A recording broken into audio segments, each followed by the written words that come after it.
Get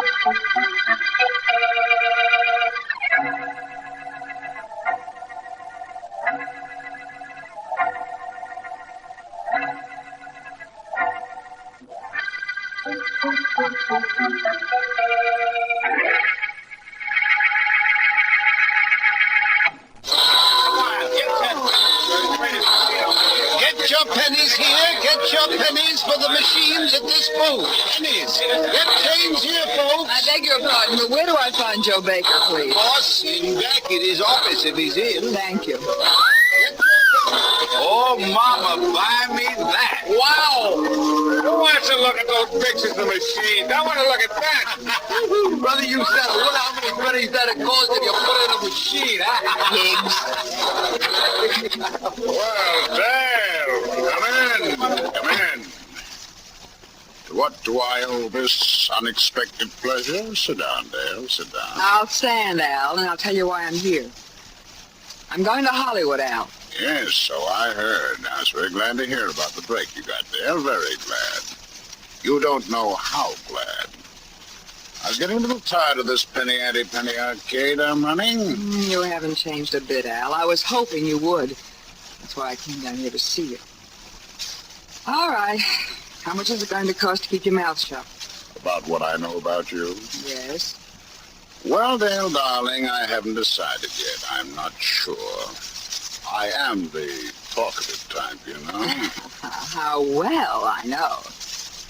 Al, I can't leave myself open to blackmail by you for the rest of my life. Honey, you brought up the whole matter of blackmail. I didn't. Of course, if after you become a big star you happen to mail me a couple of grand every so often, I wouldn't squawk. In fact, I'd be practically speechless. You know what I mean? I know. I'm sorry to say. Al, I can't go out to Hollywood with you hanging over my head, and I don't have the money to buy you off. I thought maybe if I came down here today, you'd be willing to forget what you know about me. But I see that was a mistake. Offhand, I'd say it was. Well, that means that something's got to be done about you, Al.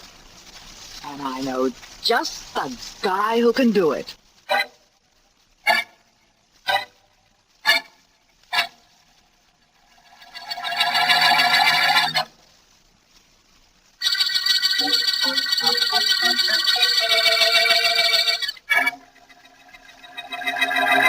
Don't tell me I can't get in to see Philo Vance. I've got to get in his private office. I'm sorry, I'll have to announce it. Get out of the way, young lady. I'm going through that door, and you're not going to stop me. Out of the way. You're not going in there. You can't just break in on Mr. Vance that way. I tell you, I'm going to.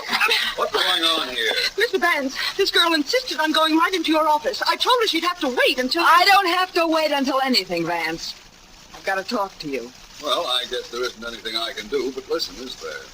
Come in, miss, please. Thanks. Sorry I caused a disturbance, Vance, but I'm upset. You rather upset my office assistant, I noticed. Be catching. Please sit down. Thanks, Vance. I'm Dale Leslie. I'm supposed to sign a contract out for Hollywood next week, only there are complications, and I'd like to hire you to straighten them out. I'm at your service. Okay, thanks. A fellow named Al Baker owns the Penny Arcade on South Street. Yes? A couple of years ago, before I broke into show business, I did something I'm not very proud of. He knows about it. He'll bleed me for life if I make good in pictures. You want me to see him? Well, that wouldn't do any good. I've seen him. What I want you to do is to see a man named Davy Rowland. He's my manager. He's also in love with me and a little on the tough side. You told him about Baker? That's right, and he didn't like it. He took a burn. He said he'd get Baker. Maybe that's what I wanted him to say, but what I really wanted was for him to throw a scare into Baker.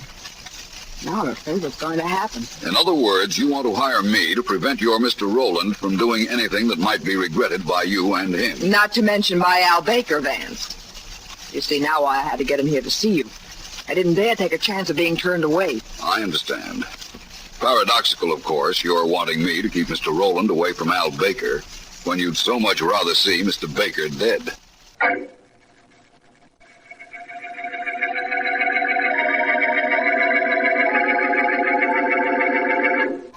pennies. Get your pennies here. Can't see the pictures without the pennies. Get your pennies here.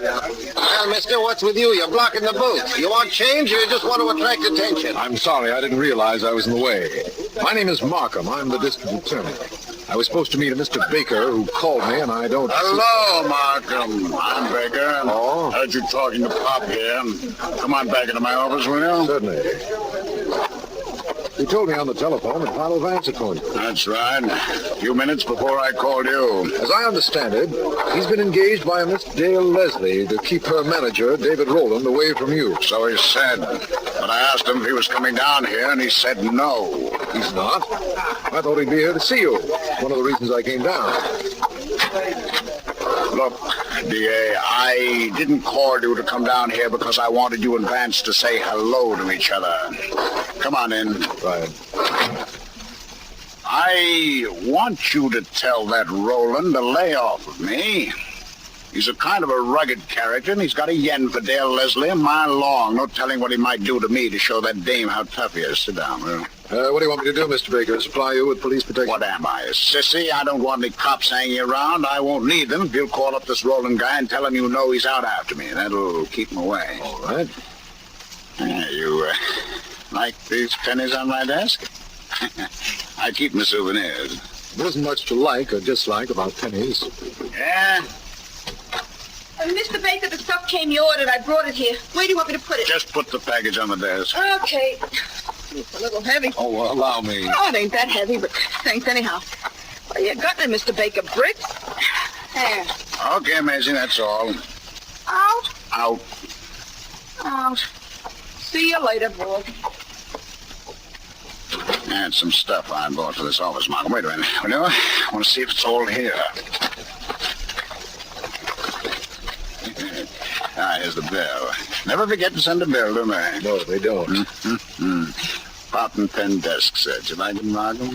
Yes, it's very nice. Decorative and useful. I like it very much. How about this blotter here? The corner's genuine leather. You see where it says genuine leather? Yes, of course. Mr. Baker, would you mind letting the rest of whatever's in that package stay there until you and I have finished our conversation? I'm in a bit of a hurry. Oh, sure. That's okay. Just want you to see this stuff, that's all. Hey, you're going to call that Davy Rowland for me and tell him what you said you were going to? Yes, I will. Thanks, Markham. Thanks a million. So long, and take care of yourself. That, Mr. Baker, is a rather strange thing for you to be telling me.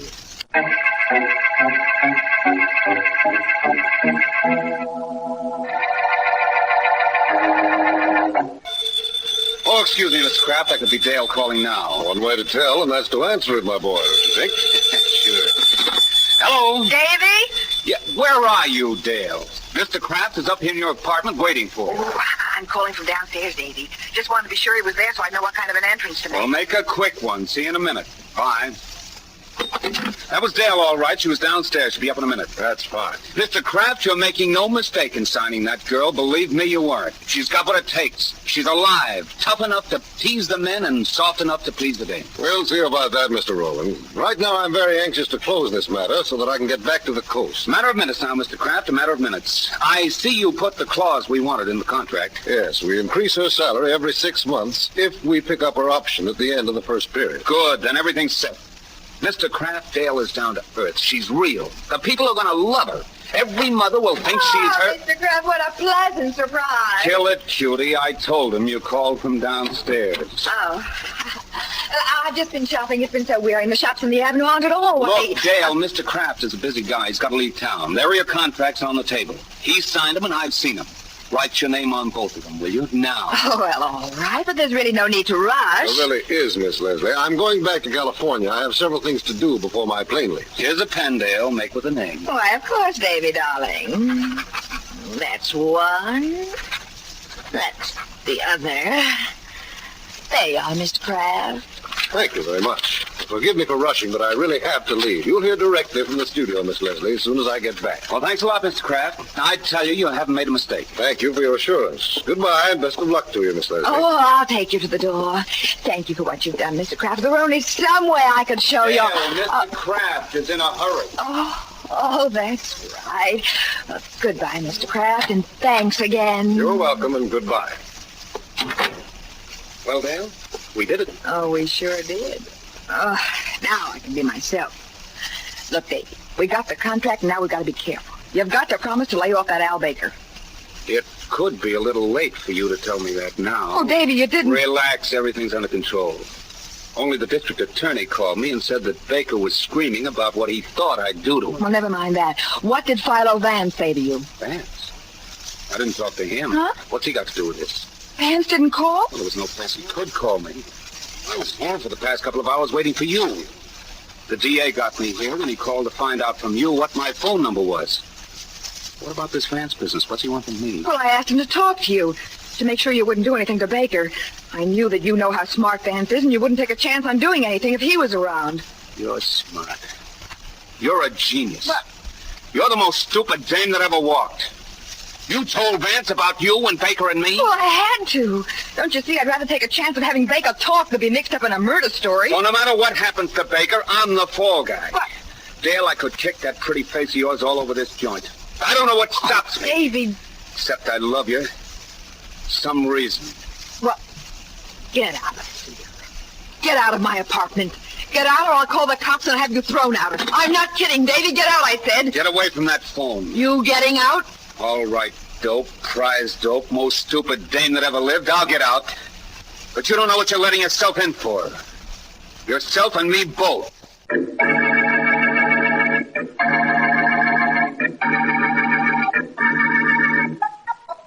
Pennies, get your pennies right here. Change your dimes, nickels, and quarters. Get your pennies here. Excuse me, sir. My name's Markham. I had an appointment with a tall gentleman wearing a Homburg hat. He was supposed to meet me. Have you seen him? Mister, I don't see anything but pennies. Pennies and people. Only I don't see their faces, only their hands. Been doing this for 10 years. Bet I can tell what a fellow looks like from his hands. Thank you. I doubt very much whether Vance would ask you for change. Hello, Markham. How are you? Sorry I'm late. It's all right, Vance. Just a minute after 2 o'clock. Glad you got here. Pennies, get your pennies here. Change your dimes, nickels, and quarters. Pennies right here. Interesting-looking man, isn't he, Markham? Yes, he is. Okay, Pop, lunchtime for you. I'll take over. Thanks, Maisie. I'll be back, you know. Well, Markham, it seems that you and I are working on this case together, although we were brought in it by parties on different sides of the fence. As I explained on the phone, Vance, I'm not really in it. All I did was warn Mr. Davy Rowland that Al Baker has appealed us. Mr. Rowland said he'd be here at 2 o'clock. He hasn't shown us yet. It took me several hours to reach him on the phone. I have an idea that if we get him and Baker together, we can straighten everything out amicably. I imagine so. I wonder what it is that Baker knows about Dale Leslie. Well, that shouldn't be hard to find out. In fact, I'm pretty sure I know what it is. If I'm not mistaken... Markham, that was a shot. Yes, came from that room back there. That's Baker's office. Everybody stay exactly where you are. Don't move. Please, nobody leave this place. Come on, Vance. I'm on the way, Markham. So this was Baker's office back here. That's right. I was there this morning talking to him. Come on, Vance. Come on in. Right. Well, that's our friend Baker, all right. With a bullet in his head. Slumped over his desk. His hands are practically touching that new desk pen set he was so proud of. His head knocked over this desk clock when he slumped. Poor fellow. Yeah. Well, I'll get Sergeant Heath of Homicide up here at once, Vance. There's a back door to this office, so there's no point in trying to chase whoever shot Baker. Whoever it is was out the back door the minute he fired, Markham. Well, my friend, we've got a murder case. And a pretty complicated one, I imagine. Yeah. What's this on the floor, there? There's a penny. That probably fell from Baker's desk. Probably. Well, Markham, we have a murder case, and you've just given it a name.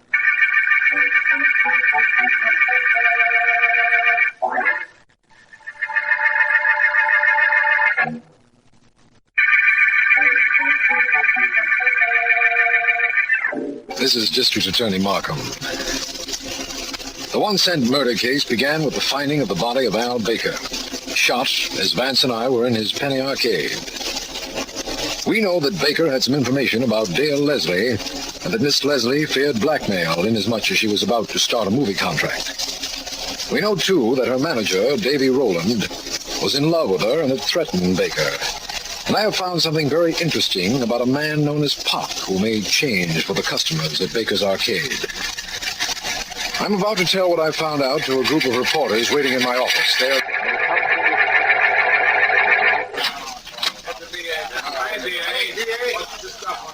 Good afternoon, gentlemen.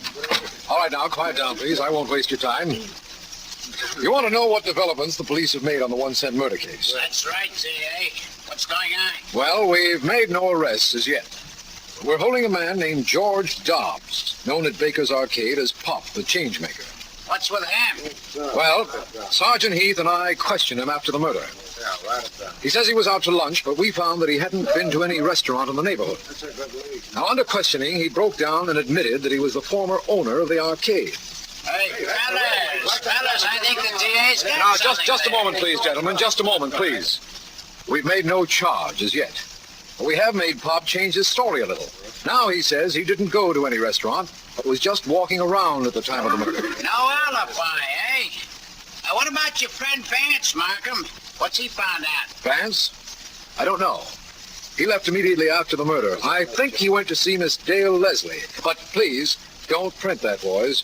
And I'll give you any details as soon as I get them. That suits us. Right, fellas? All right, boys, thank you very much. That's all I can tell you right now. Good enough. Okay, boys, I'll write a community headline for all of us.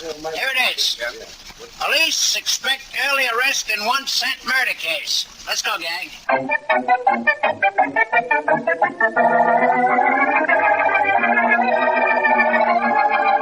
All right, I did it. You want to know why, don't you? Well, I can tell you why, but I won't. I'll tell you this much, though. He deserved to die. And if I hadn't killed him, it wouldn't have made any difference. Somebody else would have. But I didn't wait for that somebody. Can you understand that? I did it because I wanted to be the one who shot him. I wanted it known that I wiped him off the face of this earth. I wanted everybody to know I did it. What's most important is I wanted to know that I killed him. Now, do what you want with me. It doesn't matter much what it is. In fact, it doesn't matter at all.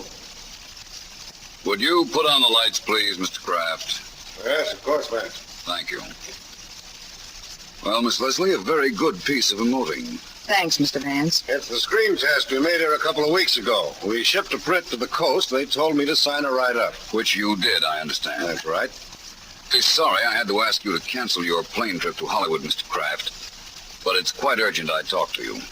And I did want to see what kind of an actress Miss Leslie was, though thanks for arranging this screening. Well, screening wasn't any trouble. Holding me here in New York is upsetting my plans a lot, Vance. I won't keep you here any longer than is absolutely necessary. Well, why are you keeping Mr. Kraft here at all, Vance? He had nothing to do with Al Baker's shooting. Of course I didn't. I never knew the man. I had no reason to want him dead. Perhaps you never knew him, Mr. Kraft. That's possible.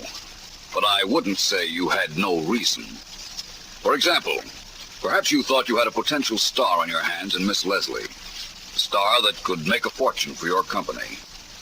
You wouldn't want anything to interfere with her career. Anything like what Mr. Baker might have had to say about her. You think I'd kill Baker for that? Vance, that isn't very logical. Murder so rarely is, Mr. Kraft. Now, before I ask you this next question, I'd like to warn you. It's the seemingly innocuous question. The one which a murderer has no reason to lie about, but often does. That in many cases traps a killer. Now, were you ever at any time in Baker's Penny Arcade? Well, no. All right. If that's the way you want it. You were there, Miss Leslie? Of course, yesterday morning when I went to talk to Al. What time yesterday morning? 10:30. You're sure of the time? Positive. You're not wearing a watch? I wasn't then either. But I know it was 10 o'clock when I left my apartment. It was 10:25 when I got out of a cab, and 10:30 on Baker's desk clock while I was there. That gives me a pretty good reason for knowing what time it was. Yes, it does. You didn't go back there in the afternoon about 2? Oh, now, Vance. Just asking, that's all. And what did you find out by all these questions, Vance? Now that, Mr. Kraft, would be telling.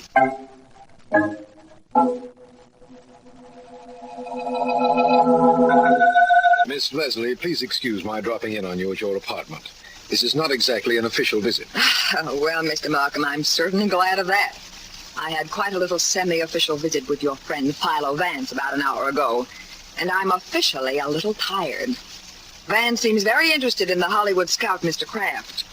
And I'm very interested in ducking all this unpleasant publicity. I can understand that.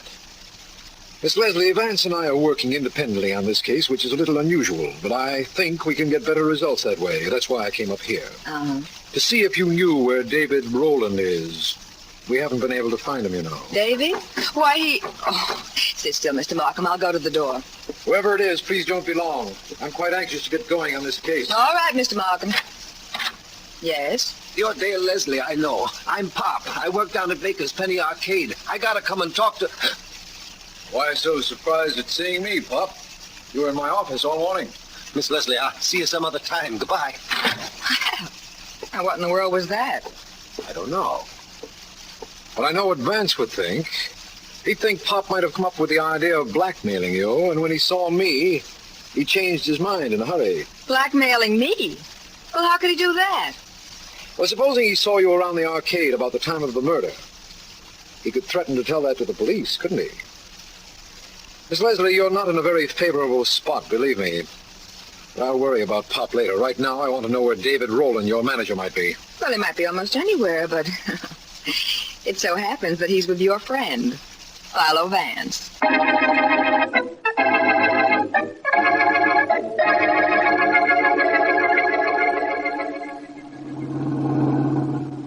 Close the door, will you please, Mr. Rowland?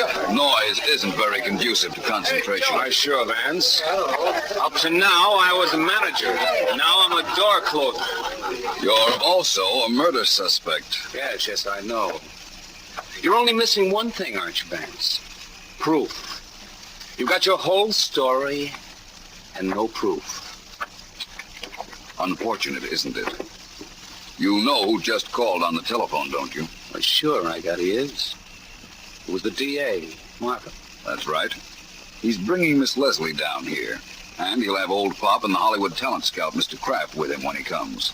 Well, let's push the rugs back. We'll have a party. All right. Mr. Rowland, I found something very interesting in Mr. Baker's desk. Lucky you. Oh, not curious? I didn't say that. In that case, I'll tell you what I found. It was a bill for several articles that Baker purchased the day he was killed. He bought a fountain pen desk set, a clock, a blotter, and that paper knife on the table. Setting up housekeeping, I guess, huh? No, but he was supplying us with proof of the identity of his murderer. What? Sit down, Mr. Rowland. You, really know who killed Baker, Vance? You wouldn't bet I didn't know, would you? No. Only you're not going to be able to tell anybody that you know, Vance. I'm going to see to that right now. They told me you were tough, Mr. Rowland. Let's see. Out.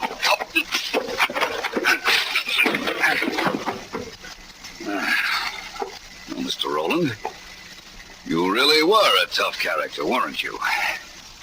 But not tough enough. Vance, I'm sorry that... Davy! What happened here? Mr. Rowland objected to my knowing the identity of Mr. Baker's killer, Markham. This is a little silly, this whole thing, Vance. I've got to get back to the coast. Do you now, Mr. Kraft? Well, I won't keep you long.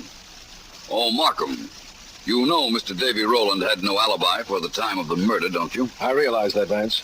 But you must have found out something else, and when you did, apparently he tried to get you. Davy was just the guy who would try, I guarantee that. He tried all right. As soon as he knew that I knew who killed Al Baker, he tried desperately. Well, you can't blame him. He was fighting for his life, wasn't he? No, Miss Leslie. He was fighting for yours. You murdered Al Baker.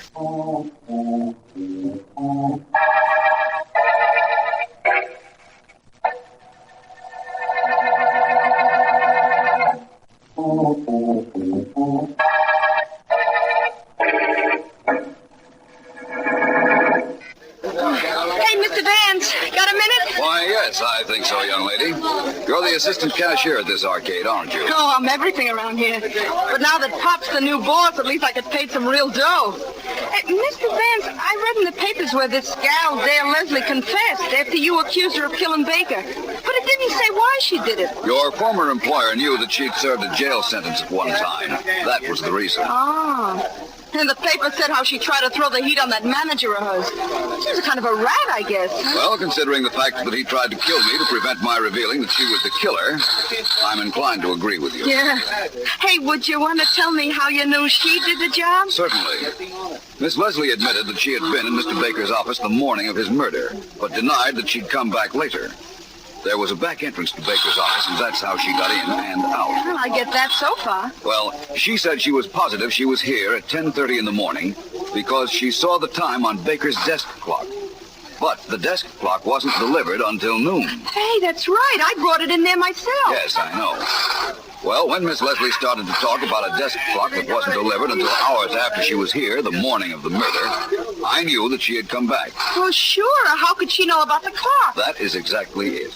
And if she lied about coming back to Baker's office, it could only be for one reason: to hide the fact that she killed Baker. Oh, I see now. Gee, thanks, Mr. Vance. Now I can go relieve Pop for lunch and be happy.